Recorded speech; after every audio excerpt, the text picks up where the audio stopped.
چې کوم سلیکټډ حکومت په موږ باندې نافذ شوی دی او د هغوی د غلطو پالیسو په نتیجه کې ملک یو معاشي بحران نه تیریږي لګیا دی رس ترزه په ګرانۍ کې اضافه کیږي رس ترزه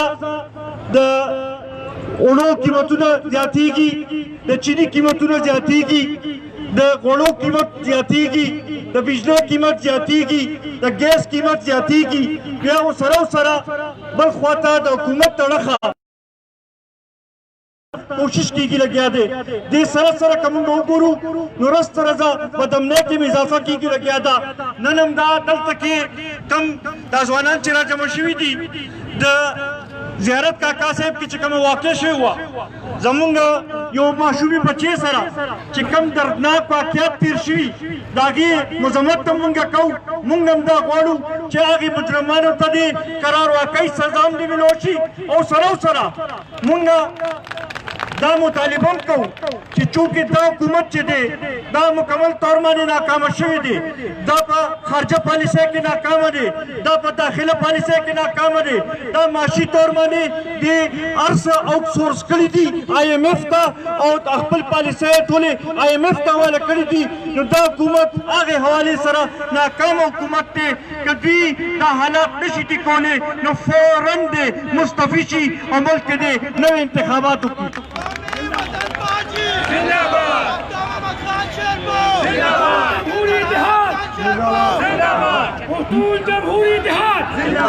خصوصاً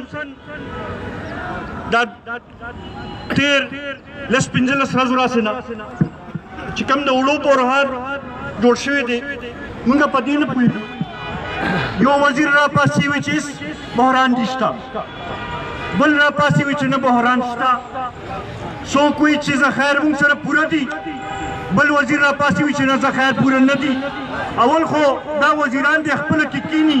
او یو فیصله دې وکړي یو خبره دې قوم ته مخامخ کړي ځکه چې اوس پورې موږ پوه نه شو چې دا حکومت اصل موقف څه دی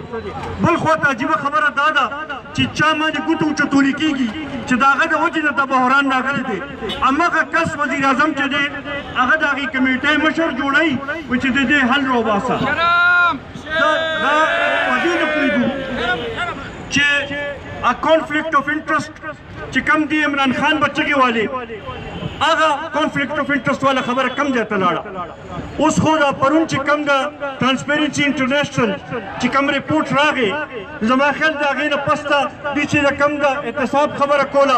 کم د کرپشن ختمولو خبره کوله هغه جواز هم دوی سره ختم شوی دی ځکه چې ټرانسپیرنسي انټرنیشنل هم دا وویل چې دا حکومت چې دی دې کې کرپشن زیات شوی دی مونږ د دې حکومت د دې پالیسو چې دی هېڅ حال کې مونږ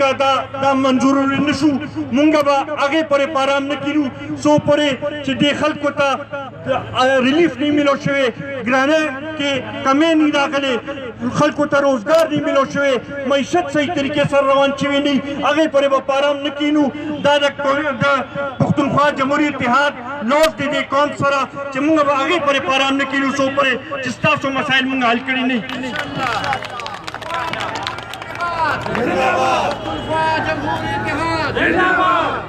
زه اخره کې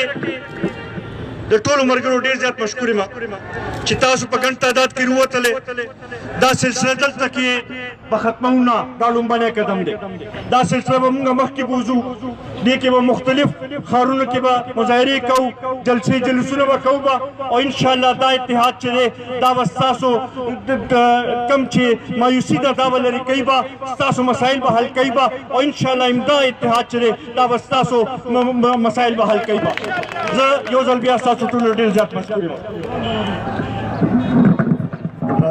راځئ ستاسو ټولو ملګرو د راتګ یو جهان مننه خدای مو ژوندي لره زنده‌باد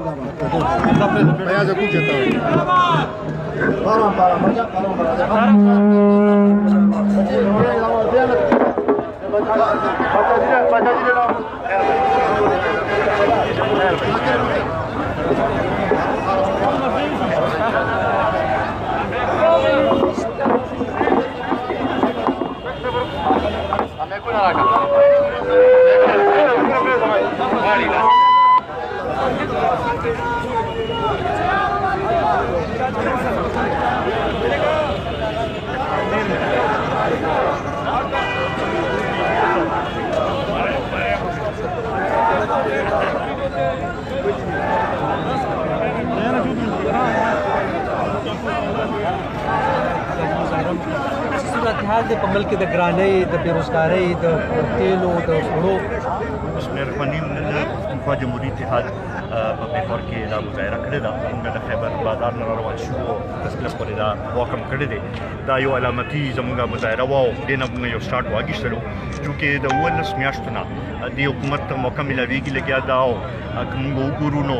معاشي پالیسۍ مخکې نه آوټسورس شوي دي او IMF ته حواله شوي دي او د هغې په نتیجه کې رس سره د ګرانۍ کې اضافه کېږي لګیا ده که ګورو روزانه د بجلی قیمتونو کې اضافه کېږي روزانه د ګیس قیمتونو کې اضافه کېږي د دوایانو قیمتونو کې اضافه کېږي د خوراکو څیزونه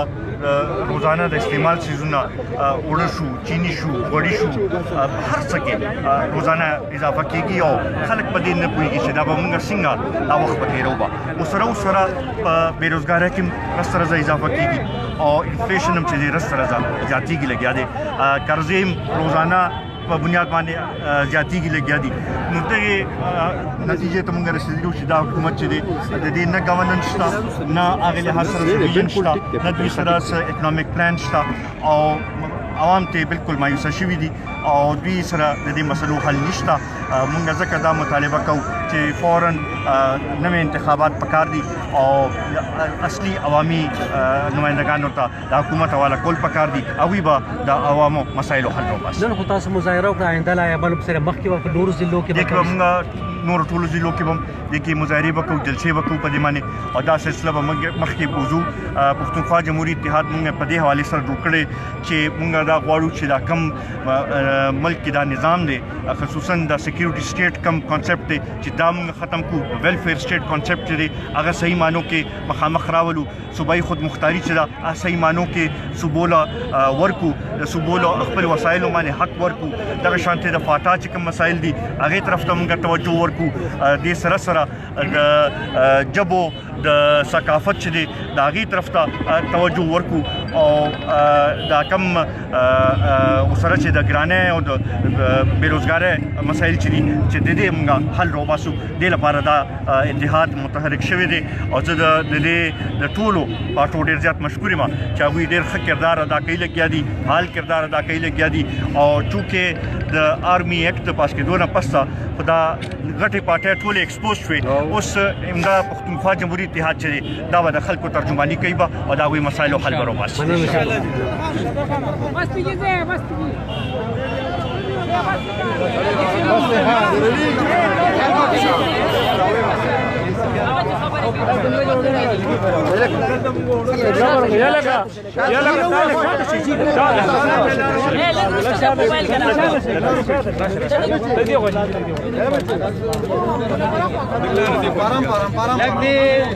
موبایل ولا لازم ورکړه کې ته لا کیمرې باندې راځي